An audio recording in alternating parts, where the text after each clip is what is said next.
Halo Karbiters, akhirnya kita sampai di penghujung tahun 2025. Dompet makin kosong, tapi mobil gorengan malah makin gosong. Hahaha. Di akhir tahun ini kami mau mengajak kalian nostalgia sedikit. Bukan rewind ala channel gede, ini versi kami sendiri. Auto satir, rewind, modal nekat, skrip, dan komentar kalian. Walaupun channel ini belum lama nyemplung ke dunia konten otomotif, ternyata ada juga momen-momen yang bikin, wah, ada juga yang suka dengan suara om-om Jayus ini. Video ini juga jadi bentuk terima kasih kami buat kalian semua.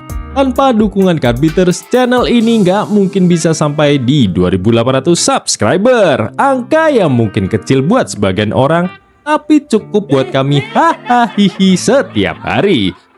Di video ini kita bakal bahas 3 video dengan view paling rame, 3 video yang paling banyak di love, dan terakhir 3 video yang paling tidak disukai kalian, tapi kami tetap sayang. Biar jadi pelajaran supaya di 2026 kita nggak ngulang kesalahan yang sama, atau minimal ngulangnya dengan kualitas yang lebih niat.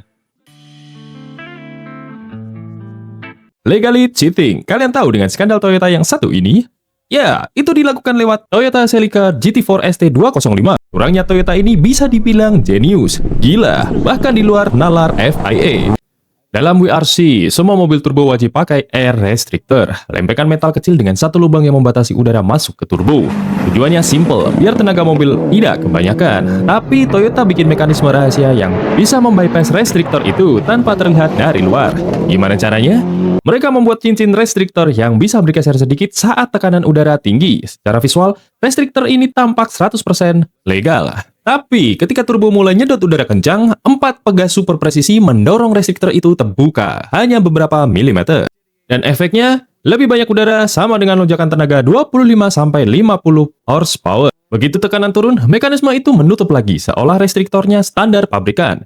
FIA sampai bilang ini the most sophisticated cheating device we've ever seen.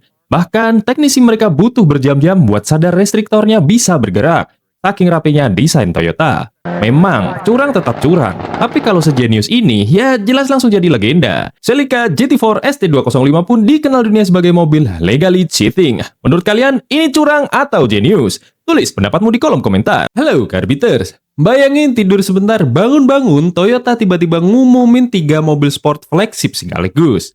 Bukan konsep kaleng-kaleng. Ini GR GT, GR GT3, dan LEV konsep.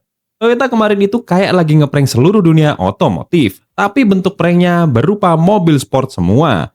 Tanggal 5 Desember 2025, Toyota dan Lexus resmi ngedrop trio mematikan ini. GR GT, supercar jalan raya dengan sasis aluminium, center of gravity super rendah, aero gila, dan mesin V8 4.0 twin turbo hybrid yang benar-benar DNA Gazoo Racing. GR GT3 versi balap sejatinya, didesain langsung sesuai regulasi FIA GT3, buat dipakai tim profesional sampai amatir global. LEV konsep supercar BEV masa depan, penerus spiritual LEV lama tetapi dengan tenaga listrik yang siap bikin dunia supercar gemeter. Padahal kemarin ada yang bilang belum mau bikin kendaraan full elektrik. Ya, suka-suka Toyota aja lah. Toyota kayak bilang mobil sport itu masih hidup, dan kami yang pegang kendali. Jadi, kalau kamu pikir Toyota cuma rajanya mobil keluarga, pikir ulang. Dengan GR GT, GR GT3, dan LEV konsep, Toyota bilang ke dunia, siap, kami bisa bikin mobil makan Ferrari di siang bolong, tapi tetap bisa jalan pagi ke mall sambil ngopi. Tulis pendapatmu di kolom komentar. Salam, reviewer Karbit. Pengen punya GTR tapi masih bisa bawa anak dan istri? Jangan khawatir, Nissan punya solusinya. Ini dia Nissan Stagea 260 RS.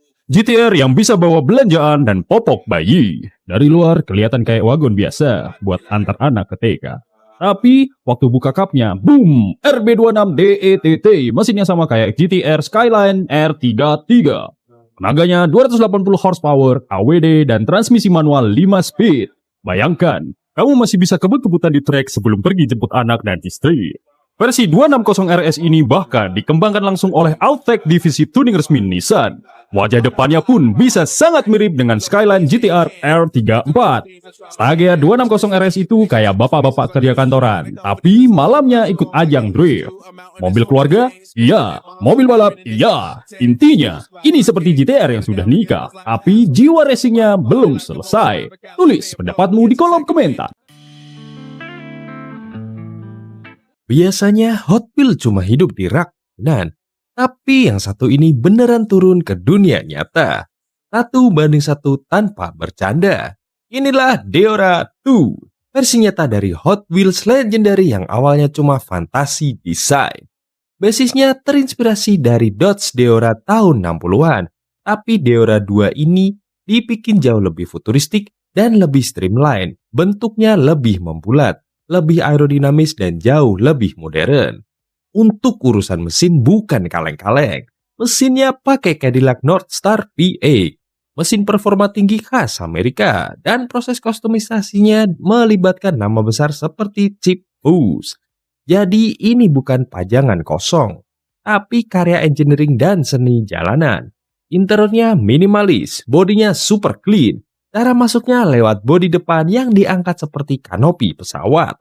Dan secara fungsi, ya ini bukan mobil harian, ini mobil pernyataan. Deora 2 membuktikan dari desain mainan beneran turun ke jalan. Yang awalnya hanya angan sampai akhirnya terrealisasikan. Tulis pendapatmu di kolom komentar. Salam, reviewer Kirby. Kamu mau mobil keluarga tapi juga mau drift di tikungan kantor? Ini dia Toyota Chaser JZX 100. Sedan bapak-bapak yang jiwanya belum siap pensiun. Lihat tampilannya, kayak mobil pegawai pajak yang baru dapat THR. Tapi di balik bodi kotaknya tersembunyi mesin 1JZ GTE Turbo 6 silinder sejajar, RWD dan suara yang bikin Supra minder. Dulu, ini mobil buat eksekutif Jepang yang pengen tampil kalem, tapi diam-diam ikut balap malam. Dengan sedikit modifikasi, coil over, LSD, dan exhaust buatan tukang las sebelah, Chaser berubah dari sedan keluarga jadi drift visual yang siap ngebut sambil nyalain AC. Di Jepang, mobil ini sering dipakai buat drifting ilegal, legal, dan kadang buat jemput anak sekolah. Multitalenta banget pokoknya. Jadi, kalau kamu lihat sedan jadul lewat dengan suara turbo, jangan heran.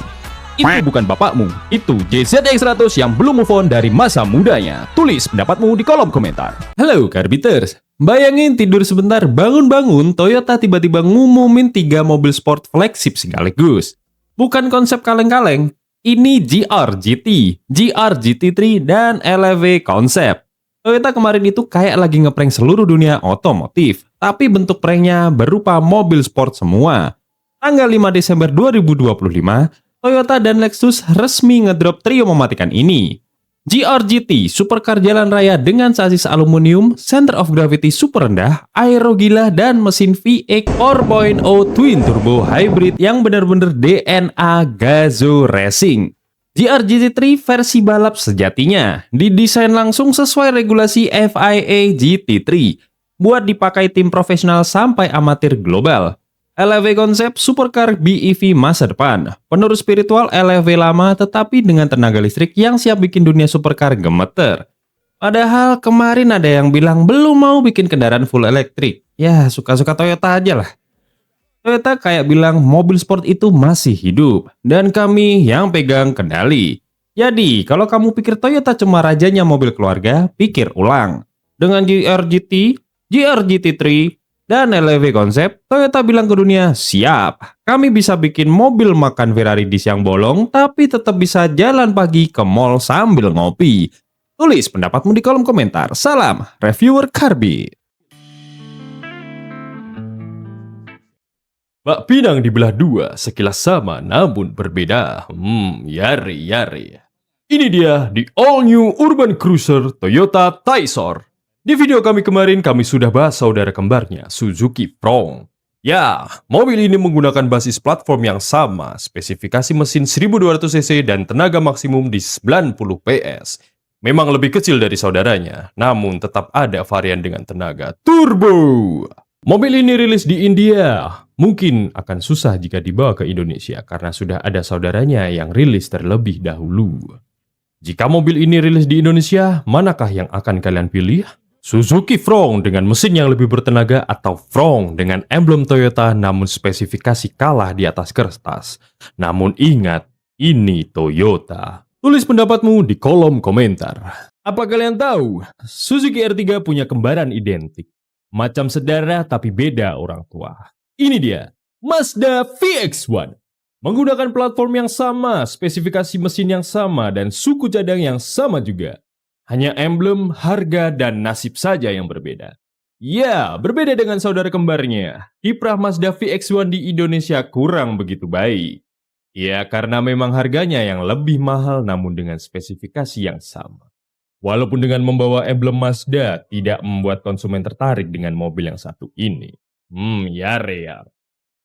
Niat hati ingin mendongkrak market malah jatuhnya dia dievaluasi budget. Jadi, apa kalian pernah melihat VX-1 di jalanan Indonesia? Atau jangan-jangan baru tahu mobil ini ada? Tulis di kolom komentar. Ngomongin soal pintu mobil, kadang ada yang bikin mewah tapi ada juga yang bikin bingung. Ini cara bukanya gimana? Mobil ini juga, cara masuknya lewat mana ya? Mana mobilnya kecil banget lagi. Kalau mobil ini, mana handle-nya? Udah kayak pesawat UFO aja nih mobilnya. Nah, ini nih. Gila, pintunya kayak gimana nih mobil? Ngapa pada susah-susah bikin pintu sih? Buat kalian yang tahu, bahas di kolom komentar dong. Thank you ya. Terima kasih sudah nemenin kami sepanjang 2025. Semoga 2026 channel ini makin konsisten, makin waras, dan makin banyak konten yang bikin kalian betah. Jangan lupa untuk dukung terus channel kami Oto Satir dengan cara like, comment, share, dan subscribe. Karena satu klik kalian lumayan buat nyemangatin hari-hari kami. Anjay. Salam Reviewer Karbit.